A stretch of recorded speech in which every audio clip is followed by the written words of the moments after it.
எப்பயும் சிம்பிளான மோர் குழம்பு வைக்கிறதா இருந்தால் ஒரு வாட்டி இந்த மாதிரி டிஃப்ரெண்ட்டாக கொஞ்சம் ட்ரை பண்ணி பாருங்கள். டேஸ்ட் ரொம்பவே நல்லாயிருக்கும். முதல்ல ஒரு பவுலில் 2 ஸ்பூன் துவரம்பருப்பு, 1 ஸ்பூன் பச்சரிசியை தண்ணி ஊற்றி குறைஞ்சது ஒரு 1 மணி நேரம் ஊற வைங்க. சுடு தண்ணி போட்டு ஊற வச்சிங்கன்னா ஒரு 10லேருந்து 15 நிமிஷம் ஊறினாலே போதும்.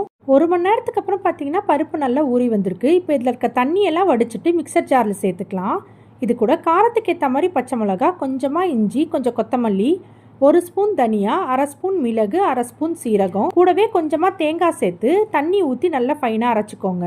அடுத்து கடாயில் கொஞ்சமாக எண்ணெய் சேர்த்து நல்லா சூடானதும் மீடியம் சைஸாக கட் பண்ணி வச்சுருக்க 1/4 கிலோ வெண்டைக்காவை சேர்த்து நல்லா கலர் மாறுற வரைக்கும் லோ ஃப்ளேமில் வச்சு ஃப்ரை பண்ணி தனியாக வச்சுருங்க. அடுத்து வேறு கடாயில் 3 ஸ்பூன் தேங்காய் எண்ணெய் சேர்த்து நல்லா சூடானதும் கடுகு, கொஞ்சமாக வெந்தயம் தாளிச்சுக்கோங்க. இது கூட பொடியாக சாப் பண்ணி வச்சுருக்க ஒரு வெங்காயம், கொஞ்சமாக கருவேப்பிலை சேர்த்து நல்லா வதக்கிக்கலாம். வெங்காயம் நல்லா வதங்கி வந்ததும் கட் பண்ணி வச்சுருக்க ஒரு தக்காளி, கொஞ்சமாக பெருங்காயம், தேவையான அளவு உப்பு சேர்த்து நல்லா வதக்கிக்கோங்க.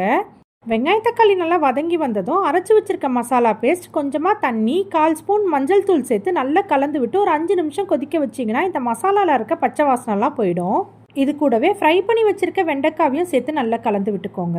1/2 லிட்டர் தயிர் கூட கொஞ்சமாக தண்ணி சேர்த்து மிக்சர் ஜாரில் பல்ஸ் மோடில் அடித்து வச்சுருக்கேன். அதையும் சேர்த்து நல்லா கலந்து விட்டுக்கலாம். தயிர் சேர்த்ததும் ரொம்ப நேரம் கொதிக்க வைக்காமல் லைட்டாக கொதி வரும்போதே ஃப்ரெஷ்ஷான கருவேப்பிலை, கொத்தமல்லி சேர்த்துட்டு ஃப்ளேமை சுவிட்ச் ஆஃப் பண்ணிவிட்டு சர்வ் பண்ணிக்கோங்க.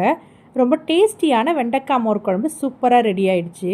இதை நீங்களும் கண்டிப்பாக ட்ரை பண்ணி பாருங்கள். நாளைக்கு வேறு ஒரு ரெசிபியோடு பார்க்கலாம்.